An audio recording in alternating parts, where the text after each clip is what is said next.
अस्सलाम वालेकुम, नमस्ते, सत श्री अकाल। आप देख रहे हैं मेरा यूट्यूब चैनल। मैं हूं सैयद काशिफ अली शाह। आज हम जिस बीमारी के टॉपिक पे बात करेंगे वो दुनिया में बहुत तेज़ी से आम होती जा रही है। आज हम इस बीमारी के मुतल्लिक तफसील से बात करेंगे ताकि जो मरीज़ इसका शिकार होता है या जिसको इसकी अलामात ज़ाहिर होना शुरू हो जाती हैं वो बर वक्त डॉक्टर के पास जाकर अपना इलाज शुरू करवा सके और इस बीमारी के बुरे नताइज से बच सके। जी हाँ, जिस बीमारी के हम मुतल्लिक बात करेंगे उसे स्ट्रोक कहा जाता है, पैरालाइज, यानी आम ज़बान में उसको फालिज कहा जाता है।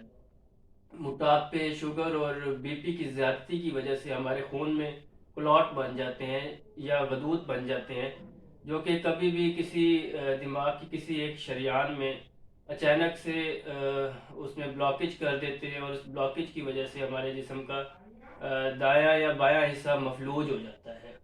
अगर ये ब्लॉकेज हमारे दिमाग के बाएं हिस्से में होती है तो हमारे जिस्म का दायां हिस्सा मफलूज होता है, और अगर ये ब्लॉकेज हमारे दिमाग के दाएं हिस्से में होती है तो हमारे जिस्म का बायां हिस्सा इससे मुतासिर होता है। फालिज की दो बड़ी इकसाम हैं, दो किस्में हैं फालिज की। फालिज की एक किस्म में तो हमारे जिस्म हमारे दिमाग की कोई एक नस की ब्लॉकेज हो जाती है, जिसमें क्लॉट ब्लॉकेज कर देते हैं, बंदिश कर देते हैं, उस नस को बंद कर देते हैं, जिसकी वजह से जिस्म का दायां या बायां हिस्सा मफलूज हो जाता है। इसी तरह इसकी एक दूसरी किस्म है जिसे ब्रेन हैमरेज कहते हैं। फालिज की इस किस्म में हमारे दिमाग की कोई शरेआन फट जाती है या लीक हो जाती है, जो कि अमूमन जानलेवा भी साबित होती है, और अगर इंसान बच जाए तो उसके शदीद असरात से उसको सामना करना पड़ता है, उसके बुरे नताइज का उसको सामना करना पड़ता है। इस बीमारी में न्यूरोलॉजिस्ट, फिजियोथेरापिस्ट और स्पीच थेरापिस्ट, ये वो तीन अहम किरदार हैं जो कि बहुत ज़रूरी होते हैं, जिनसे हमें इलाज करवाना लाजिम होता है, ज़रूरी होता है। जो कि न्यूरोलॉजिस्ट है, ये हमारे दिमाग के अंदरूनी मामलात के मुतल्लिक मेडिकेशन करता है, और मतलब कि अगर सोजिश हो गई तो दवाइयों से उसका ट्रीटमेंट करना, या अगर ब्रेन हैमरेज हुआ है तो अगर वो दवाइयों से ठीक होता है तो ठीक, नहीं तो इसके मुतल्लिक वो जो न्यूरोलॉजिस्ट है वो ऑपरेशन भी रेकमेंड कर सकता है, ऑपरेशन भी किया जा सकता है ब्रेन हैमरेज की सूरत में। इसी तरह जो फिजियोथेरापिस्ट है, इसकी इसका इसलिए हमारी ज़िंदगी में एक ज़रूरी रोल है इस बीमारी में, इस फालिज जैसी बीमारी में इसका ये रोल है कि जब हमारे दिमाग पर स्ट्रोक होता है और हमारे जिस्म का दायां या बायां हिस्सा इससे मुतासिर होता है, मफलूज होता है, तो उसको वापस अपनी रूटीन पे लाने के लिए फिजियोथेरापिस्ट का ज़रूरी इसमें काम है, जो कि हमें मखसूस एक्सरसाइज बताते हैं, जो कि हमने वक्तन फ़ौक्तन जिन पे अमल पैरा हो कि हमने जो मरीज़ है उसके जिस्म को रूटीन पे लाना होता है।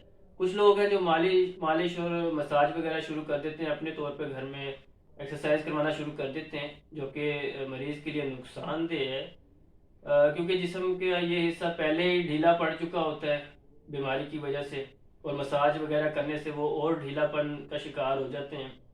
तो जिस मरीज़ ने एक महीने में रिकवर करना था उसे 4 या 5 महीने लग जाते हैं।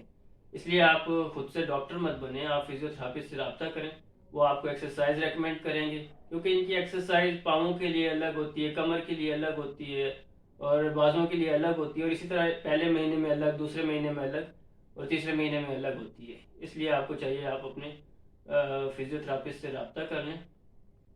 इसी तरह इस बीमारी में जब ये अटैक होता है तो कुछ लोग अपने बोलने की सकत खो बैठते हैं, या खाने पीने में उनको तंगी महसूस होती है।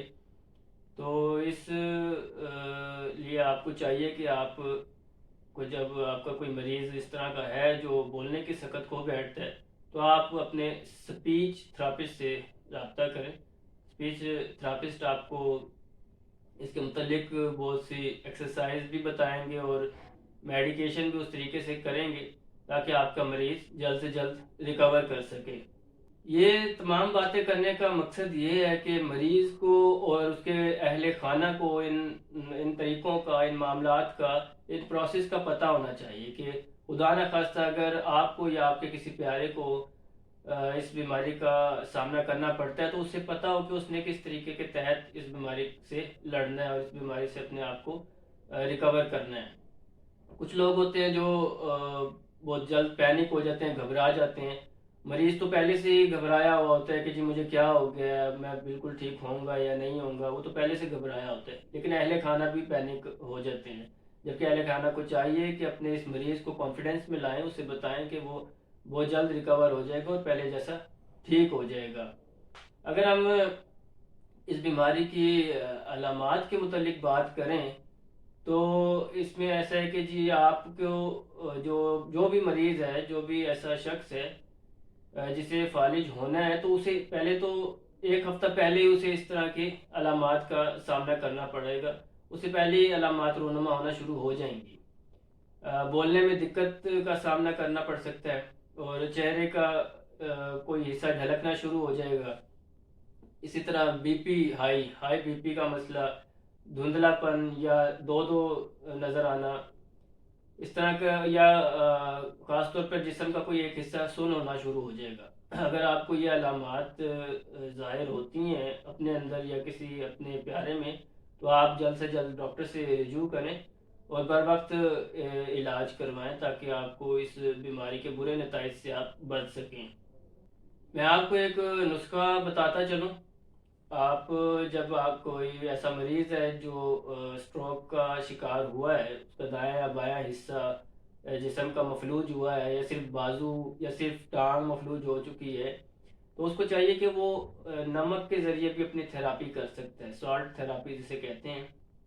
آپ 1 کپ نمک لے لیجئے اور 15 لیٹر پانی لے لیجئے، گرم پانی ہو، اتنا ٹھنڈا نہ ہو کہ آپ کو فائدہ نہ پہنچائے، اتنا گرم نہ ہو کہ آپ کو نقصان پہنچائے، اتنا گرم ہو کہ آپ اس کو برداشت کر سکیں۔ 15 لیٹر پانی میں آپ 1 کپ نمک کا مکس کر لیں، حل کر لیں، اور اس کا آپ جو متاثرہ حصہ ہے اس کو دھوئیں۔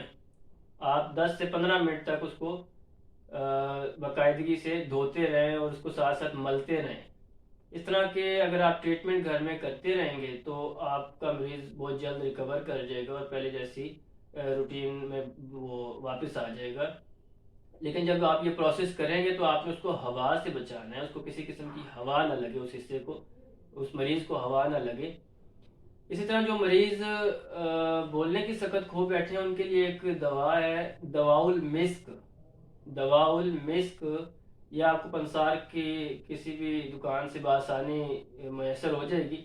آپ اس کی 1 ڈبی روزانہ اپنے اس مریض کو کھلا دیں اور کوشش کیجئے کہ 15 سے 20 دن لگاتار آپ اس کو یہ خوراک دیں، 1 ڈبی روزانہ۔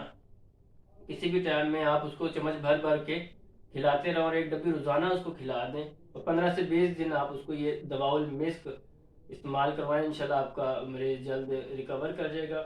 باقی احتیاط کے طور پر آپ کھٹا اور ٹھنڈا ان چیزوں سے پرہیز کروائیں، اس کو کوئی بھی کھٹی چیز یا ٹھنڈی چیز، اس کے علاوہ تلی ہوئی چیز یا چاول وغیرہ، اس طرح کے آپ اپنے مریض کو احتیاط بھی کرواتے رہیں اور ساتھ ساتھ اس کی جس طرح سے میں نے پروسیس بتایا ہے آپ کو، نیورولوجسٹ جو میڈیکیشن کر رہا ہے آپ اس کی میڈیسن اس کو دیتے رہیں، اور فزیو تھراپسٹ سے آپ ایکسرسائز سیکھ لیں اور وہ ایکسرسائز اپنے گھر میں کروائیں۔ اور اگر سپیچ کا کوئی مسئلہ ہے، بولنے کا مسئلہ ہے، تو سپیچ تھراپسٹ سے بھی آپ رابطہ کر سکتے ہیں۔ اس کے علاوہ یہ نسخے آپ سے شیئر کیے آپ بھی گھر میں اپنے مریض کو کروا سکتے ہیں۔ باقی لاسٹ میں یہی کہوں گا کہ خدا نے کوئی بھی چیز بے مقصد بیکار پیدا نہیں کی، ہر چیز میں ہمارے لیے شفا رکھی ہے۔ اگر ہم خدا پہ بھروسہ رکھتے ہوئے خدا کی بنائی ہوئی چیزوں کا استعمال کرتے ہیں تو بے شک خدا ہمیں فائدہ ہی فائدہ دیتے ہیں۔ میری یہ ویڈیو اگر آپ کو اچھی لگی ہے تو ویڈیو کو لائک کر دیجئے، سبسکرائب کر دیجئے، بیل آئیکن کے بٹن کو دبا دیجئے۔ ملتے ہیں نیکسٹ ویڈیو میں، اپنا بہت سا خیال رکھیے گا، اللہ حافظ۔